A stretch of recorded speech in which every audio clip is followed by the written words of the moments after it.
N'est-il pas vrai qu'au fil d'une journée, nous sortons des mots de notre bouche, un nombre innombrable de mots, et nous devons reconnaître que bien souvent nous parlons pour ne rien dire. Aujourd'hui, c'est avec joie que j'aimerais aborder avec vous le sujet de la prière. Nous avons tous entendu parler de la prière, mais savons-nous vraiment qu'est-ce que ça veut dire? Et savons-nous vraiment que cela nous concerne nous aussi? Puisque cela a concerné le Verbe, la parole éternelle de Dieu, Jésus lui-même, qui s'est incarné dans une chair semblable à la nôtre, et qui lui-même a prié. Dans le jardin de Gethsémani, il a prié, alors qu'il allait porter nos péchés, les péchés du monde entier sur lui. Il a prié, et même il a sué des grumeaux de sang. Alors combien plus devrions apprendre du Maître. Jésus a dit, si vous voulez être mes disciples, eh bien, suivez-moi. Alors c'est ce que nous allons faire ensemble. Nous allons aborder plusieurs vidéos, car c'est un gros chapitre que nous abordons ici.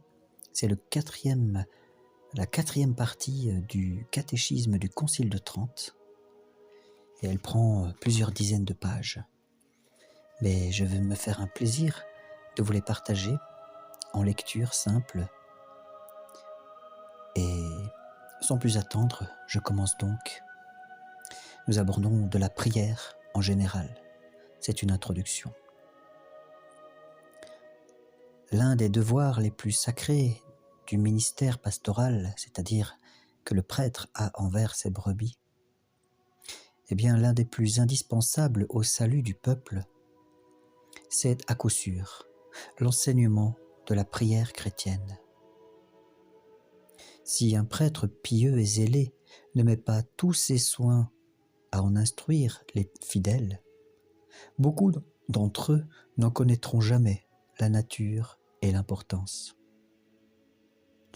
C'est pourquoi le prêtre, digne de ce nom, s'appliquera de toutes ses forces à bien faire comprendre à ses auditeurs qui ont la foi, eh bien, ce qu'il faut demander à Dieu et comment il convient de le demander. Toutes les qualités de la prière parfaite se trouvent réunies dans cette divine formule que notre Seigneur Jésus-Christ voulut bien enseigner à ses apôtres, et par eux ou par leurs successeurs, à tous ceux qui, dans la suite, devaient embrasser la religion chrétienne. Formule dont les paroles et les pensées doivent être gravées si profondément dans notre esprit et dans notre cœur, qu'elles nous soient toujours présentes. Et pour faciliter aux pasteurs les moyens d'instruire les fidèles sur cette prière particulière, nous avons réuni dans cette dernière partie de notre catéchisme tout ce qui nous a paru se rapporter davantage à notre sujet. Et dans ce but, nous avons emprunté largement aux auteurs les plus savants et les plus célèbres en cette matière. Pour le surplus, les pasteurs, s'ils en ont besoin, pourront aller le puiser eux-mêmes et aux mêmes sources. Et donc maintenant, voyons de la nécessité de la prière. La première chose à enseigner dans ce sujet, c'est la nécessité de la prière, car la recommandation qui nous en est faite n'est pas un simple conseil, mais bien un précepte rigoureux et formel. Notre Seigneur Jésus-Christ l'a déclaré expressément lorsqu'il a dit « Il faut toujours prier ». Il dit notamment « Veillez et priez ». Eh bien, cette nécessité de la prière ressort également de la petite préface que l'Église nous fait dire à la messe avant l'oraison dominicale, donc c'est la prière du Notre Père. Et cette préface de l'Église nous dit « Notre Seigneur nous ayant recommandé de prier et nous ayant donné lui-même un modèle de prière, alors nous osons dire « Notre Père qui es aux cieux », etc. C'est donc parce que la prière est nécessaire, d'une part, et parce que d'autre part, ses disciples lui avaient dit « Seigneur, apprends-nous à prier », que le Fils de Dieu leur prescrivit une formule de prière en leur donnant l'espoir qu'ils obtiendraient tout ce qu'ils demanderaient. Bien plus, il voulut confirmer son précepte par son propre exemple, non seulement en priant avec assiduité, mais même en passant des nuits entières à prier. Les apôtres ne manquèrent pas de transmettre ce précepte de Jésus-Christ à ceux qui embrassaient la foi chrétienne. C'est ainsi que Saint Pierre et Saint Jean se font un devoir de le rappeler très exactement aux âmes croyantes. Et même l'apôtre Saint Paul s'empresse de les imiter, en encourageant fréquemment les chrétiens à cette salutaire obligation de la prière. Il est en outre tant de bien et de secours dont nous avons besoin et pour l'âme et pour le corps, qu'il nous faut absolument recourir à la prière. Prier, c'est être en communion avec Dieu, c'est lui parler et l'écouter. Elle seule, en effet, est capable d'exposer fidèlement à Dieu notre détresse. La prière, seule, peut en obtenir tout ce qui nous manque. Ne l'oublions pas, Dieu ne doit rien à personne. Et par conséquent, si nous voulons qu'il nous accorde ce dont nous avons besoin, nous devons nécessairement le solliciter de lui par la prière. Prier est comme un instrument qu'il nous a donné, afin que nous nous en servions pour obtenir ce que nous désirons, selon sa volonté. Et sans la prière, cela n'est que trop certain, il est des choses que nous n'aurions jamais. Ainsi, l'un de ses effets les plus extraordinaires, c'est qu'elle possède la vertu de chasser les démons. Car, dit notre Seigneur dans l'évangile de Matthieu, il est un genre de démon qui ne peut se chasser que par le jeûne et par la prière.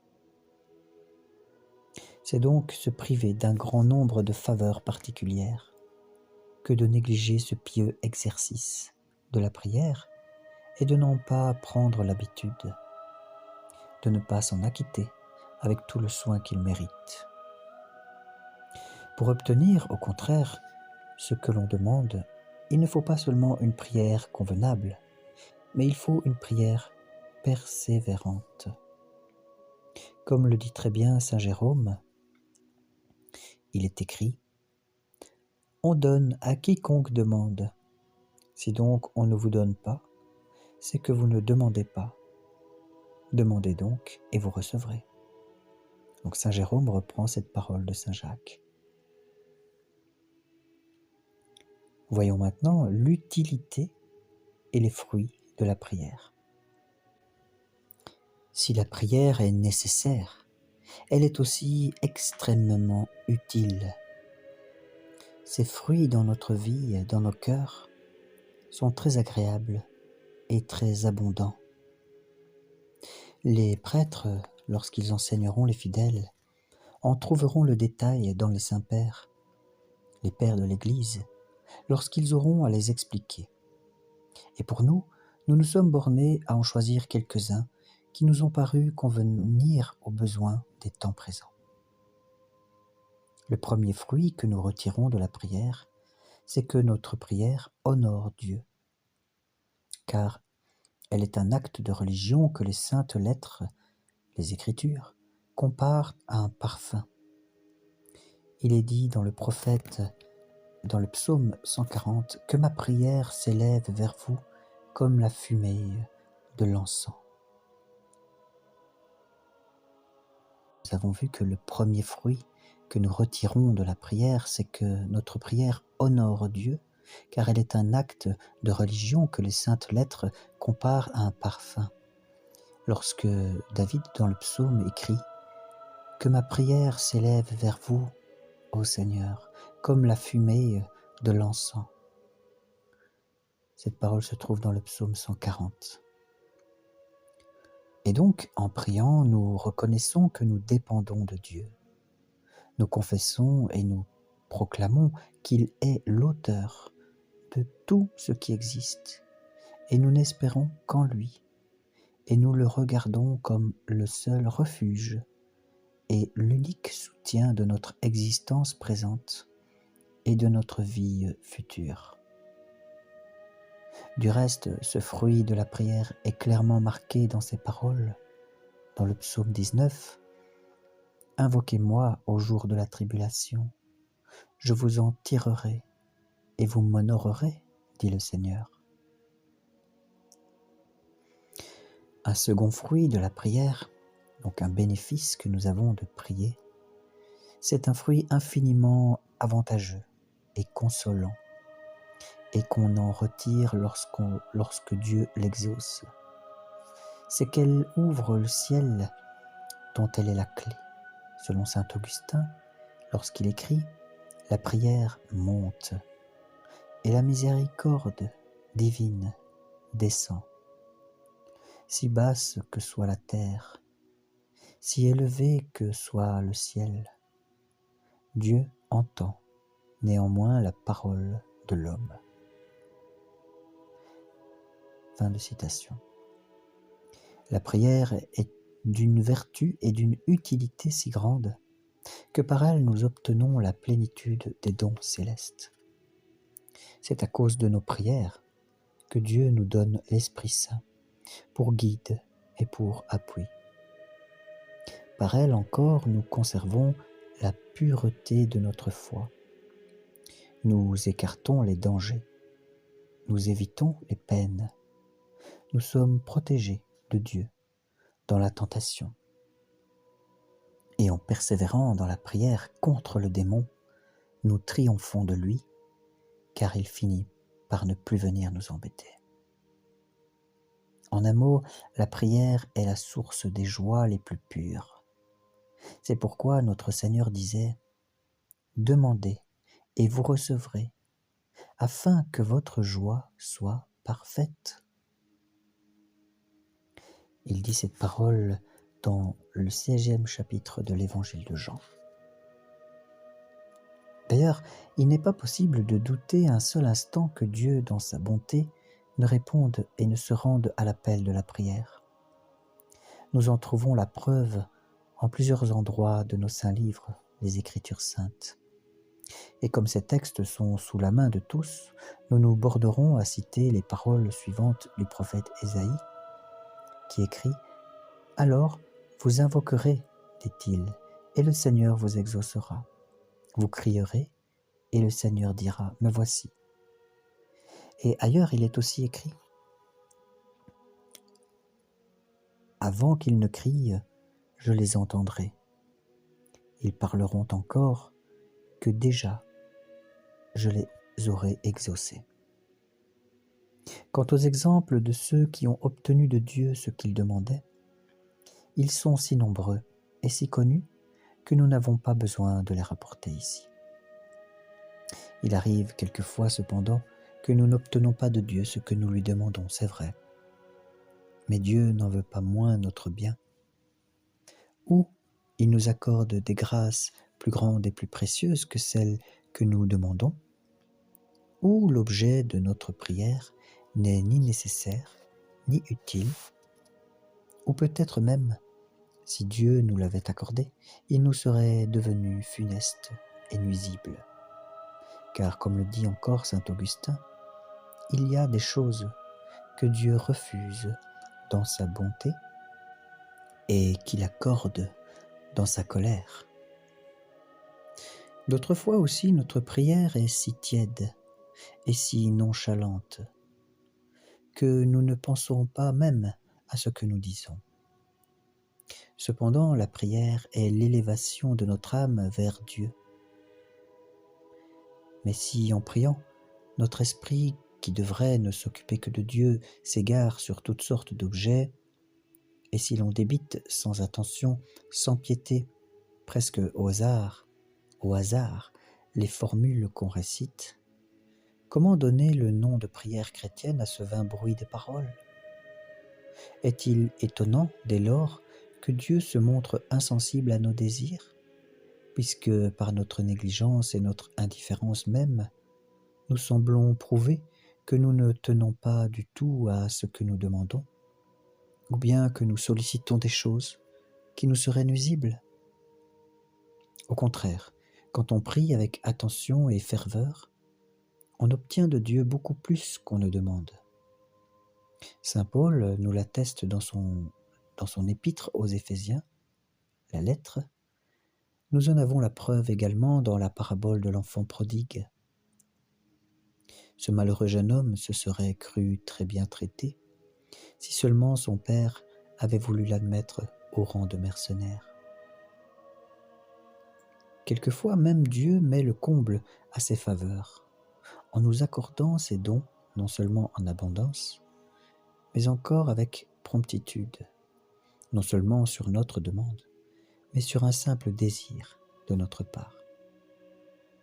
C'est ce que nous voyons dans nos saints livres, les Écritures, où nous trouvons des formules de ce genre. Dans le psaume 9, Dieu a exaucé les vœux du pauvre. Oui, vraiment, notre Dieu répond aux désirs intimes et secrets de ceux qui en ont besoin, avant même qu'ils ne lui aient accordé leur détresse. Ensuite, un troisième fruit de la prière, c'est qu'elle est un exercice et un accroissement de toutes les vertus, en particulier de la foi. Mais comme nous allons le voir, à quoi bon prier et même de bien prier si l'on n'a pas foi en Dieu? C'est la parole de l'apôtre saint Paul dans sa lettre aux Romains chapitre 10 qui nous le dit. Comment invoqueront-ils celui auquel ils ne croient pas? Dès lors, plus les fidèles mettent d'ardeur à prier, plus ils ont une foi grande et ferme dans la bonté et la providence de Dieu. Et par suite, plus ils sont disposés à lui obéir, c'est-à-dire à s'en rapporter à lui pour tous leurs besoins, et à lui demander toutes choses. Dieu pourrait à coup sûr répandre sur nous tous ses dons, d'une seule fois, sans prière, et même sans désir de notre part. C'est ainsi qu'il en agit envers les animaux, privés de raison, à qui il donne tout ce qui est nécessaire à leur existence. Mais ce Père, notre Créateur, est d'une bonté parfaite et veut être prié par ses enfants. Il veut que nous communiquions avec lui. Il veut qu'en l'invoquant chaque jour, notre prière s'élève chaque jour jusqu'à lui avec une confiance plus grande. En un mot, il veut, en exaucant nos prières, affirmer de plus en plus et proclamer en quelque sorte son infinie bonté envers nous. Et la prière augmente aussi la charité. Voilà un autre fruit. En effet, lorsque nous reconnaissons Dieu comme l'auteur de tous les biens et de tous les avantages dont nous jouissons ici-bas, nous nous attachons à lui de tout l'amour dont notre cœur est capable. Les affections humaines grandissent et s'enflamment par les conversations, les visites, les rapports fréquents. Il en est de même de l'amour de Dieu. Plus les hommes pieux multiplient leurs prières, en implorant la bonté de Dieu et en s'entretenant avec lui, plus ils sentent grandir en eux-mêmes une joie pénétrante, en même temps qu'ils sont portés à aimer et à servir Dieu de tout leur cœur. Vous ne perdrez pas votre temps si vous allez écouter la prochaine vidéo. Si donc Dieu nous oblige, ou en tout cas nous invite vivement à le prier, c'est afin que nous soyons plus ardents à lui demander ce que nous désirons. C'est aussi, selon la pensée de saint Augustin, afin que nous ne soyons redevables qu'à la constance et à la vivacité de nos désirs, de ces faveurs signalées dont notre cœur, auparavant sec et resserré, n'aurait pas été digne. » Fin de citation. Dieu veut aussi nous faire comprendre et toucher du doigt, en quelque sorte, cette vérité capitale, que si le secours de la grâce céleste venait à nous manquer, nous ne pourrions absolument rien par nous-mêmes. Par conséquent, quel motif de nous appliquer à prier avec toute la ferveur possible? La prière est encore une arme très puissante contre les ennemis les plus dangereux de notre nature. Saint Hilaire nous disait « Contre le démon et ses attaques, combattons par le bruit de nos prières. » Donc le démon de la tentation, le démon de toutes sortes qui pourraient nous attaquer. Un autre fruit bien précieux que nous assure la prière, c'est que, malgré notre dégradation originelle, et par suite notre inclination au mal et aux divers appétits déréglés de la convoitise qui est en nous, Dieu nous permet néanmoins d'élever nos pensées jusqu'à lui. Et s'il nous permet d'agir de la sorte, c'est qu'il veut par là nous faire mériter ses bienfaits, sanctifier notre volonté, purifier notre souillure et détruire en nous les effets malheureux du péché. La prière, enfin, selon la pensée de saint Jérôme, résiste à la colère divine elle-même. Moïse, dans sa prière, écrivait « Laisse-moi », c'est-à-dire qu'il l'arrêtait par sa prière au moment où il voulait châtier son peuple. C'est qu'en effet, pour apaiser la colère de Dieu irrité, pour l'amener à suspendre ses coups, lorsqu'il se prépare à frapper le coupable, et même pour le faire revenir de sa fureur, entre guillemets, rien n'est plus efficace que la prière des âmes pieuses. Nous verrons dans la prochaine vidéo qu'est-ce qui doit composer la prière, quelles sont ses diverses parties, et nous verrons que ce ne doit pas être une prière qui est centrée sur nous-mêmes, bien au contraire, mais non seulement centrée sur Dieu, sur sa volonté, mais aussi sur les autres, évidemment. Et si elle est centrée sur nous, c'est bien justement pour nous accorder notre volonté à la sienne. Et donc, je vous invite à profiter de cette lecture. Vous allez voir, vous allez découvrir des dimensions de la prière qui vous seront vraiment bénéfiques pour votre vie personnelle et communautaire. Au nom du Père, du Fils et du Saint-Esprit.